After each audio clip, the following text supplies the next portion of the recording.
When I was pregnant with Sophie, they noticed that she wasn't growing as much as they were expecting her to towards the end. She was born full term, but she was tiny. She was 5.5 pounds. Sophie had some blood work done, and they noticed some things that were not quite typical. They noticed that her bilirubin level was way off, and they started doing some more testing after that, and we're finding different markers. She had a heart murmur. She has 2 butterfly vertebrae. Her liver numbers were way off, and we got an informal diagnosis from a doctor when she was about 7 days old of Alagille syndrome.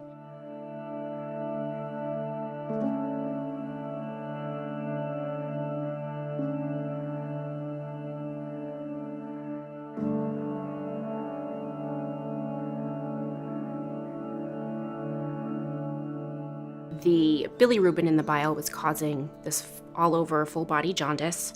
The bile salts were causing this internal itching, which progressively got worse. And they started putting her on different medications to help with the itching. So when Sophie was diagnosed 12 years ago, there wasn't a lot of information on the internet. We were very lucky to find the Alagille Syndrome Alliance.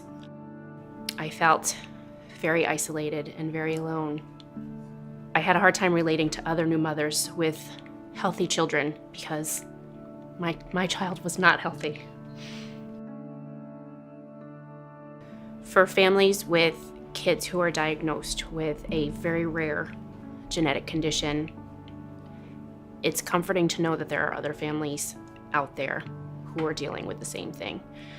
Sophie's liver did well until she was about 10, and then she got pneumonia and never really bounced back from that. We ended up having a live donor. My sister-in-law was a live liver donor for Sophie, and on October 10th in 2016, my sister-in-law donated the left lobe of her liver. It is a last case scenario. You want to make sure you're doing everything possible before transplant. And for Sophie, she got to that point where the transplant was necessary. We came very close to losing her. A year and a half later, she is stent-free. There is nothing foreign in her body anymore.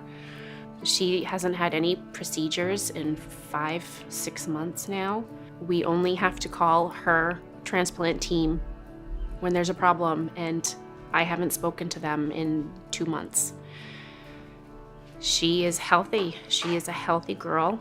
She looks like a completely different kid than before transplant. She's not yellow anymore. You can see the whites of her eyes, her beautiful blue eyes. There's always a chance of rejection, but her liver is stable and her labs look great. We are where we are now because of the research that has been done, and I don't know where we would be today without the Alliance. They have been there for us from the very beginning. I'm so lucky I found them when I did. They've connected us with other families. Sophie got to meet other kids. I don't know how well she would be able to cope and handle everything that she's been through without knowing that there were other kids like her out there dealing with the same things that she's dealing with. Sophie is who she is because of the experiences and the challenges that she has faced. She is an incredible girl. She is wise beyond her years. And I am so proud to be her mom.